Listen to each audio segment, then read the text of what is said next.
Façam isto em memória de mim. A Páscoa continuou sendo celebrada depois da ascensão, da subida de Jesus aos céus. A Páscoa continua sendo celebrada. E o Natal? Não.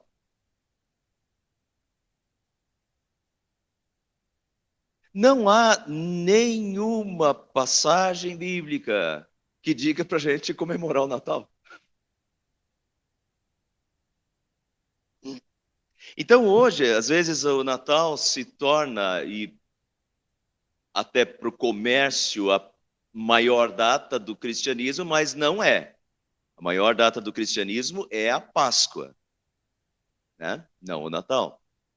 Natal nós nem temos passagem bíblica ordenando para que seja feito. Muito bem. Natal a gente não sabe nem quando começou a ser celebrado. No segundo século, algumas poucas igrejas do Oriente começaram a celebrar o nascimento de Jesus. No dia 6 de janeiro, que é o dia de Reis, da manifestação de Jesus aos Reis Magos. Na verdade, pessoal, eu não sei nem de onde as igrejas do Oriente tiraram a data, porque se você não sabe quando Jesus nasceu, como é que você vai saber quando os Reis Magos apareceram? Então, notem que não tem como fixar a data, né? Porque a Bíblia não fixa a data do nascimento de Jesus. A Páscoa a gente sabe quando foi. O Natal a gente não sabe quando foi.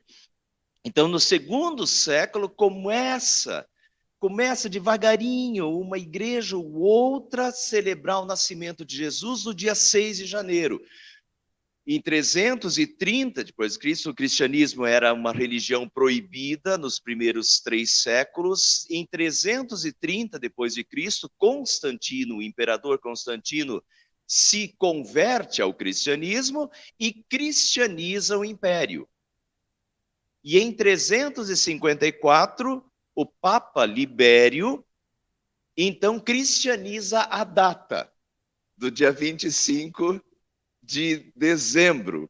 Cristianiza a data? Não, cristianiza a festa pagã do Natalis Solis Invicti, do nascimento do Deus Sol, do Sol invencível, e dá uma roupagem cristã, junta com a passagem de Malaquias, que diz que Jesus é o sol da justiça, e vai dizer, vamos comemorar a partir daqui, não o Natalis, o nascimento, o Natalis Solis Invicti, mas o nascimento do sol da justiça, que é Cristo Jesus, o Deus que veio ao mundo. Perfeito? Então ele cristianiza em 354, e daí, a partir daí, nós temos, dia 25 de dezembro, mas notem, não tem fundamento bíblico e não tem ordenança bíblica. Isso não quer dizer que a gente está errado em comemorar o Advento, em lembrar do Advento, em lembrar, porque, olha, é uma riqueza. Tantos acontecimentos sobrenaturais que aconteceram nessa vinda de Jesus ao mundo. Então, nós não estamos errados, né? Não diria que não tem nada de errado em a gente celebrar esse período, em a gente lembrar de todos esses acontecimentos sobrenaturais que aconteceram quando Jesus, Deus, veio ao mundo, né? Os pastores, os magos, a estrela e tudo que cerca, tantos acontecimentos e tantas reflexões profundas nós podemos fazer e devemos fazer nesse período, ótimo. Mas não há prescrição bíblica para isso. Já na Santa Ceia é diferente. Façam isto em memória de mim. Então, meus irmãos, notem que o propósito, o objetivo central de Jesus vir ao mundo não está na manjedoura, não está no berço de palhas. Não está na humildade dos seus pais e em nenhum daqueles acontecimentos sobrenaturais, marcantes, maravilhosos, que marcaram a vinda de Jesus ao mundo, mas o objetivo central não era aquilo ali, tanto que Jesus não pede, e nenhum livro do Novo Testamento pede para guardar o nascimento de Jesus. Não é que a gente não possa fazer, mas não está aí o objetivo principal.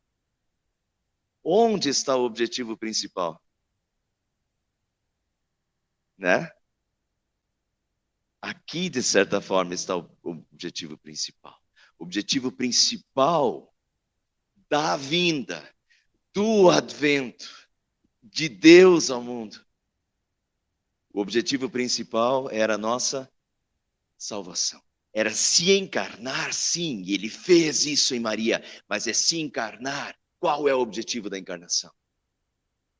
O objetivo da encarnação é a cruz, é carregar os nossos pecados, é sofrer em nosso lugar, é padecer por nós. Tudo que nós tínhamos que pagar, Jesus pagou. Tudo que nós tínhamos que sofrer, Jesus sofreu.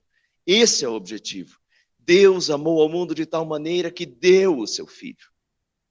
E Jesus, Deus, Filho, vem ao mundo para, como um ser humano, em lugar do ser humano, em meu, em teu, pagar na cruz. Esse é o objetivo principal. O objetivo principal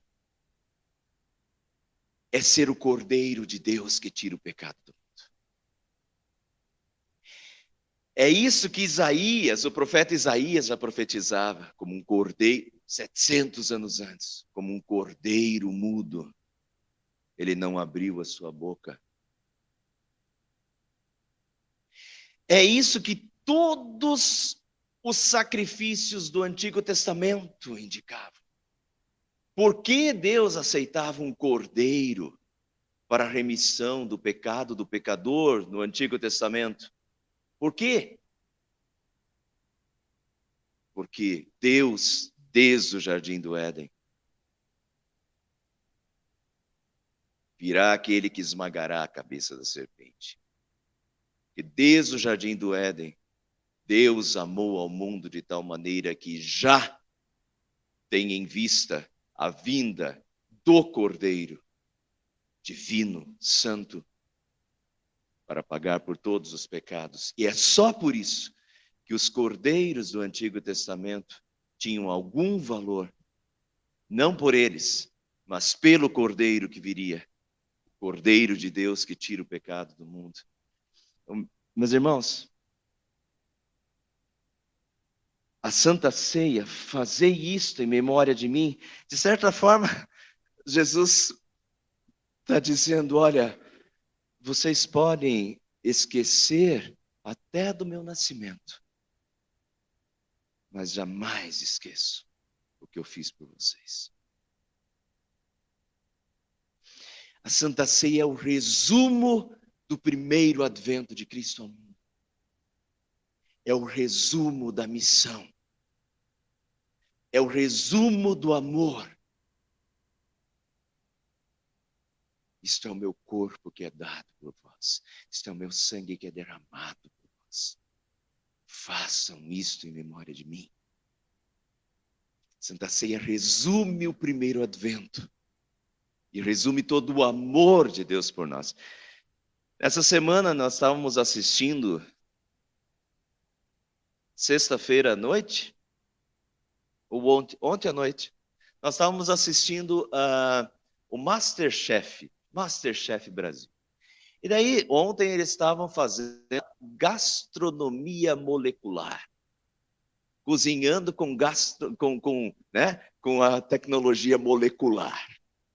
E daí eles pegaram um molho inteiro de tomate, Cori, um molho todo de tomate, eles pegaram e pingaram dentro de um negócio lá que é molecular, não vou saber explicar, mas virou uma gota. E nessa gota estava o molho concentrado, entende, Mari? Então, se comia assim, um pedaço de carne com aquele aquela gota, e você tinha todo o molho ali, o sabor de todo o molho de tomate ali naquela gota, para ser degustada, entende? De certa forma, a Santa Ceia é esse resumo, está tudo ali. Quando nós participamos da Santa Ceia, está ali o primeiro advento de Cristo, reduzido, o suprassumo do primeiro advento. Tomai e comei, isso é o meu corpo, dado por vós. Tomai e bebei, isso é o meu sangue, derramado por vós. Façam isso em memória de mim. Lembrem do tamanho do meu amor por vocês. Lembrem o quanto eu os amo. Vocês podem esquecer o meu nascimento, mas jamais esqueçam o que eu fiz por vocês e jamais esqueçam o quanto eu os amo. E na Santa Ceia, Jesus já antecipa o segundo advento, a segunda vinda. Vejam, desejei ansiosamente comer esta Páscoa com vocês antes de sofrer, pois eu lhes digo que não comerei dela novamente até que se cumpra. Não comerei dela novamente até que se cumpra no reino de Deus. Cumpra, até que se cumpra. Essa salvação ainda vai ser cumprida, porque ela já está conquistada. Mas quando ela vai ser plena? Nós já temos salvação, mas quando ela vai ser plena, cumprida? Quando Jesus, no segundo advento, quando Jesus vier novamente. Daí a salvação, Eric, vai ser plena. Agora a gente já tem, já está conquistada, mas a plenitude. Dona Elisa passou mal ontem, de madrugada toda.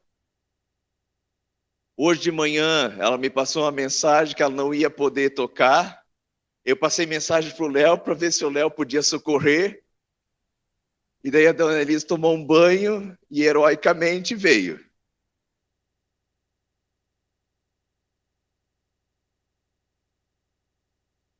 A salvação de Jesus por nós já está conquistada, mas a dor continua. Entende? Mas um dia vai se cumprir. Vai ser pleno, vai ser total. Isso é na segunda vinda de Cristo, quando ele não virá mais num berço de palhas, numa humilde manjedoura, mas vindo sobre as nuvens com poder e glória, como Rei eterno que é, e quando haverá novos céus e nova terra, em que habita a justiça, em que os nossos corpos serão transformados e serão semelhantes ao seu corpo glorioso, em que haverá santidade e justiça em toda a terra. Nós olhamos para o segundo advento de Cristo. Não comerei mais, não beberei mais. Outra vez, até que venha, até que o tome novo, o novo cálice, a novidade, né? Esse novo fruto da videira, essa novidade que é a vinda de Jesus. Então, meus irmãos, na Santa Ceia nós temos o resumo do primeiro advento.